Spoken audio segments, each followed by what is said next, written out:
You ask Tiger to solve. This deals with linear equations with one unknown. The final result is w equals -24. Let's solve it step by step. Move the negative sign from the denominator to the numerator. Swap sides. Isolate the w. Multiply both sides by 3. Group like terms.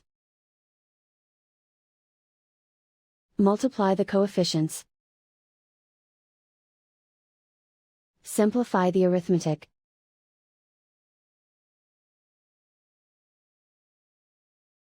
Convert the w into a positive number. Multiply both sides by -1.